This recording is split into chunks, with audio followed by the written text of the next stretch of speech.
সপ্তম মানৰ মৰমৰ ছাত্ৰ ছাত্ৰীসকল, তোমালোকৰ ইংৰাজী পাঠ from the diary of Anne Frank.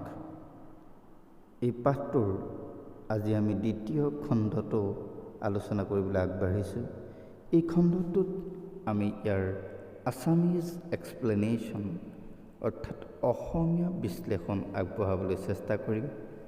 তাৰ আগতেই তোমালোকে আজিৰ খণ্ডটোত আমি লাভ কৰা শব্দসমূহৰ অৰ্থ বহীত লিখি ল'ব। এই শব্দসমূহ হৈছে ভইচ মানে মাত, ৰিজড মানে ঢুকি পাইছিল, এক্ৰছ মানে পাৰ হৈ যোৱা, কণ্টিনেণ্টছ মানে মহাদেশ, জেনেৰেশ্যনছ মানে প্ৰজন্ম, ইম্পৰ্টেণ্ট মানে গুৰুত্বপূৰ্ণ, ডকুমেণ্টছ মানে তথ্য, ট্ৰেজেডিজ মানে বিষাদগ্ৰস্ত অৱস্থা, ৱাৰ মানে যুদ্ধ। ইয়াৰ পাছৰ শব্দ অৰ্থসমূহ হৈছে ৱক আপ মানে জাগি উঠা, ৱাণ্ডাৰ মানে আচৰিত, অফক'ৰ্ছ অৱশ্যেই, এলাউড মানে অনুমতি দিছিল, গেট আপ মানে শুই উঠা, কণ্ট্ৰল মানে নিয়ন্ত্ৰণ, কিউৰিয়চিটি মানে অনুসন্ধিৎসু জানিবলৈ ইচ্ছা, 6:45 7টালৈ 15 মিনিট। ইয়াৰ পাছত ৰিচিভড মানে লাভ কৰিছিলোঁ, ৱাৰ মানে যুদ্ধ, ৱেলকাম মানে স্বাগতম, চুন মানে সোনকালেই, আণ্ডু মানে খোলা, গ্ৰীট মানে শুভেচ্ছা, পচিবলি মানে সম্ভৱত, নাইচেষ্ট মানে আটাইতকৈ ধুনীয়া বা ভাল, পিয়নিজ কিছুমান ফুলক বুজাইছে, এৰাইভড মানে উপনীত হোৱা বা আহিছিল। গতিকে ইয়াৰ পাছৰ যিখিনি শব্দ অৰ্থ আছে এইখিনি হৈছে মাছেছ মানে ভালে সংখ্যক, থিংছ মানে বস্তু, থৰলি মানে ভাঙি পাতি বা ক্ৰমান্বয়ে, স্পইল্ড মানে ধ্বংস কৰা, ভেৰিয়াছ মানে বিভিন্ন, এমংষ্ট মানে মাজৰ, ব্ৰুচ মানে এবিধ অলংকাৰ, মাউণ্টেইন মানে পৰ্বত, হলিডে মানে বন্ধৰ দিন, উইজাৰ্ড মানে এখন ভূত বা পিশাচৰ কিতাপ। মানি মানে পইচা পাতি বা টকা, বাই মানে কিনা, মিথ মানে পৌৰাণিক কথা, গ্ৰেণ্ড মানে মহান, লাইজ ইয়াত এটি নাম বুজাইছে, ফেক্টছ মানে লগ কৰা বা পা, ব্ৰেক মানে জিৰণি, পেলছ মানে সহযোগী বন্ধু। ছাত্ৰ ছাত্ৰীসকল, তোমালোকে এই শব্দ অৰ্থসমূহ লিখি ৰাখিবা। আৰু আহাচোন এতিয়া আমি আমাৰ এই পৃষ্ঠাটোৰ মাজলৈ সোমাই যাওঁ। এনিজ ভইচ অৰ্থাৎ এনিৰ ভইচ মাত has reached out across continents and generations, মহাদেশ আৰু প্ৰজন্ম অতিক্ৰম কৰি গৈছিল। এণ্ড হাৰ ডায়েৰী আৰু তাইৰ ডায়েৰীখন is one of the most important documents, এক প্ৰকাৰৰ অতি গুৰুত্বপূৰ্ণ এখন তথ্য হৈ পৰিছিলে। কিহৰ? Of the tragedies of the war, যুদ্ধৰ সময়ৰ মানুহৰ যি দুখ দুৰ্দশা বিষাদগ্ৰস্ততা তাৰ ডকুমেণ্টছ অৰ্থাৎ তথ্য সমৃদ্ধ হৈ পৰিছিল। গতিকে এই ডায়েৰীখনৰ প্ৰথম পৃষ্ঠাটো ওপৰত লিখা আছে, ছানডে দেওবাৰে 14 জুন 14 জুন 1942 মানে 1942 চনৰ যি ৱৰ্ল্ড ৱাৰ বিশ্বযুদ্ধ হৈছিল সেই সময়ত। অন ফ্ৰাইডে শুক্ৰবাৰৰ দিনা 12 জুন 12 জুন আই ৱক আপ মই সাৰ পাইছিলোঁ at 6 o'clock, 6টা বজাত, and no wonder মানে হৈছে কোনো আচৰিত কথা নাছিল। It was my birthday, সেই দিনটো আছিলে মোৰ জন্মদিন।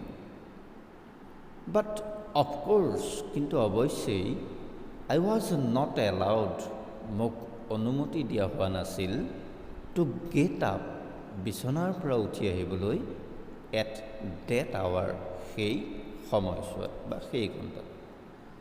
So I had to control, মই নিয়ন্ত্ৰণ কৰিবলগীয়া হৈছিলে my curiosity, অৰ্থাৎ মোৰ যিটো অনুসন্ধিৎসু মন, জানিবলৈ যিটো হেঁপাহ, until a 6:45, যেতিয়ালৈকে 7টা বজালৈ 15 মিনিট বাকী আছিল তেতিয়ালৈকে মই নিজক নিয়ন্ত্ৰণ কৰিবলগীয়া হৈছিল। Then I could bear it no longer, তাৰ পাছত মই আৰু বৰ দীঘলীয়া সময় ধৰি এইটো নিয়ন্ত্ৰণ কৰিবলগীয়া নহ'ল। And আৰু went to the dining room, আৰু ডাইনিং ৰুমলৈ গৈছিলোঁ, where, য'ত I received, মই লাভ কৰিছিলোঁ a warm welcome, উষ্ম আদৰণি from মৰ্টিৰ পৰা। সেই মৰ্টি কোন? The cat. এইটো তোমালোকৰ প্ৰশ্নত আছে, গতিকে মনত ৰাখিবা। Soon after 7, 7টা বজাৰ ঠিক পিছতেই I went to mommy and daddy, মই মামী আৰু ডেডি অৰ্থাৎ মা দেউতাৰ ওচৰলৈ গৈছিলোঁ। And then, আৰু তাৰ পাছত to the sitting room, জিৰণি কোঠা বা বহা কোঠা, to undo my presents, মোৰ উপহাৰসমূহ খুলিবৰ বাবে। The first to greet me was you, প্ৰথমটোৱেই যি মোক শুভেচ্ছা জনাইছিল বা বাৰ্থডে উপহাৰ আছিল সেইটোৱেই হৈছে তুমি। এই তুমিটোৱে ডায়েৰীখনক বুজাইছে। পচিবলি দ্য নাইচেষ্ট অফ অল, সম্ভৱতঃ সকলোতকৈ ধুনীয়া উপহাৰ। দেন, তাৰপিছত অন দ্য টেবুলৰ ওপৰত there was a bunch of roses, গোলাপ ফুলৰ থোপা আছিলে, এ প্লাণ্ট, গছৰ পুলি আছিলে, এণ্ড চাম পিয়নিজ, আৰু কিছুমান ফুল আছিল, এণ্ড মোৰ এৰাইভড, আৰু বহুতো আহিছিল ডিউৰিং দ্য ডে, সেই দিনটোত। আই গট, মই লাভ কৰিছিলোঁ মাছেছ অফ থিংছ, ভালে সংখ্যক বস্তু, ফ্ৰম মামী এণ্ড ডেডি, মা দেউতাৰ পৰা। And was thoroughly spoiled by various friends, মোৰ বহুতো বন্ধুৱে ক্ৰমান্বয়ে সেইসমূহ ধ্বংস কৰি পেলাইছিল। এমংষ্ট আদাৰ থিংছ, অন্য বস্তুসমূহৰ ভিতৰত আই ৱাজ গিভেন, মোক দিয়া হৈছিল কেমেৰা অবস্কিউৰা, অৰ্থাৎ এ পাৰ্টি গেম, এটা পাৰ্টি গেম খেলাৰ সঁজুলি দিয়া হৈছিলে। এইটো তোমালোকৰ প্ৰশ্নত আছে, গতিকে ভালদৰে লক্ষ্য কৰিবা। লটছ অফ চুইটছ, বিভিন্ন ধৰণৰ মিঠাই, চকলেটছ, এ পাজল গেম দিয়া হৈছিলে, এ ব্লুজ, তিৰোতাৰ মানে এবিধ অলংকাৰ, tales and legends of the Netherlands by Joseph কোহেনৰ দ্বাৰা লিখা এই কিতাপখন দিয়া হৈছিলে।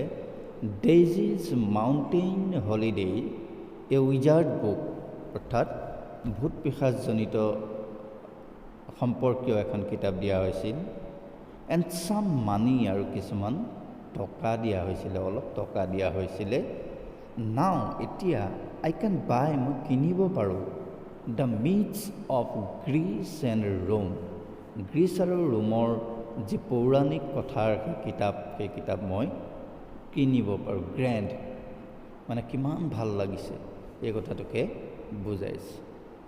দেন তাৰপিছত লাইজ কেম টু ফেটছ মি, অৰ্থাৎ লাইজ আহিছিলে মোক লগ কৰিবলৈ, এণ্ড উই, আৰু আমি ৱেণ্ট টু স্কুললৈ গৈছিলোঁ।